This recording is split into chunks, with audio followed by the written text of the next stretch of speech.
Selamat pagi anak-anak. Sebelum kita memulai aktivitas pada hari ini, kita mau mendengarkan sebuah renungan terlebih dahulu ya. Yuk anak-anak, mari kita bersatu dalam doa. Tuhan, terima kasih karena penyertaan-Mu. Kalau pada pagi hari ini kami boleh kembali bangun menghirup udara pagi yang Kau sediakan.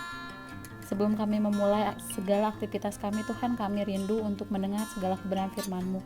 Buka hati pikiran kami ya Tuhan Yesus, agar kami boleh siap mendengarkan firman-Mu pada pagi hari ini. Hanya di dalam nama-Mu Tuhan, kami boleh mengucap syukur dan berdoa, haleluya, amin. Renungan hari ini kita ambil judul mengabaikan proses. Dalam dunia entertainment, sering banget kita dengar istilah artis karbitan. Karbit sendiri sebenarnya merupakan bahan kimia yang sering dipakai untuk mempercepat proses pematangan buah. Nah, istilah artis karbitan ini sebenarnya dipakai untuk menggambarkan orang-orang yang datang ke dunia hiburan tanpa memiliki latar belakang di bidang keartisan. Mereka menjadi artis karena dibawa oleh kerabatnya. Ada juga penyanyi yang memanfaatkan aji mumpung namanya lagi naik daun, dimanfaatkan buat menyanyi, walaupun suaranya pas-pasan. Ada juga pemain film, mumpung filmnya baru di launching, dia pun menyanyi meski kurang laku. Intinya, mereka adalah orang-orang yang pengen sukses tapi mengabaikan proses. Nah, saat ini kita emang hidup di zaman yang segala sesuatunya dibutuhkan untuk menjadi lebih mudah dan lebih cepat. Sebenarnya sih nggak ada yang salah dengan hal itu. Kalau emang bisa lebih mudah dan lebih cepat, kenapa harus pakai cara yang sulit dan berlama-lama? Tapi faktanya, banyak hal yang gak bisa berjalan baik tanpa melewati proses tertentu. Coba bayangkan, apa yang akan terjadi ketika seorang siswa baru masuk SMA langsung disuruh ikut ujian nasional? Atau apa yang terjadi kalau seorang karyawan fresh graduate memperoleh jabatan puncak tanpa harus berjuang dari bawah lebih dulu? Bukannya bermaksud meremehkan mereka yang baru lulus kuliah, tapi siapkah mereka menduduki posisi puncak tanpa melewati jenjang karir dari bawah?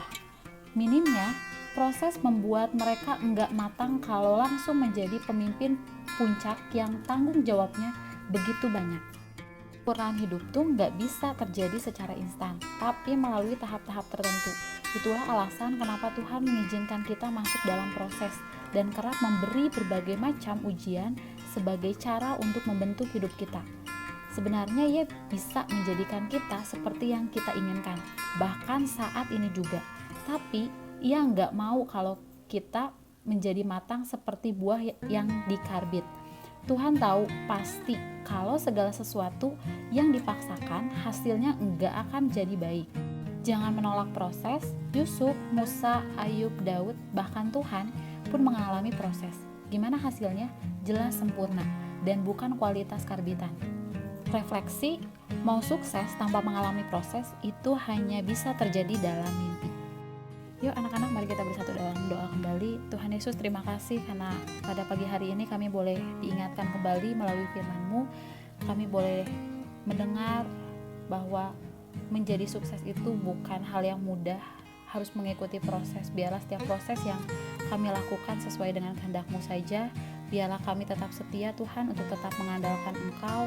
Biar apa yang kami boleh cita-citakan juga tercapai karena proses yang indah dengan tuntunan Engkau Tuhan. Dan janganlah Engkau membiarkan kami Tuhan untuk mengambil langkah yang cepat, tapi biarlah kami boleh memahami proses agar kami boleh menuai hasil yang baik. Terima kasih Tuhan Yesus untuk renungan pagi ini.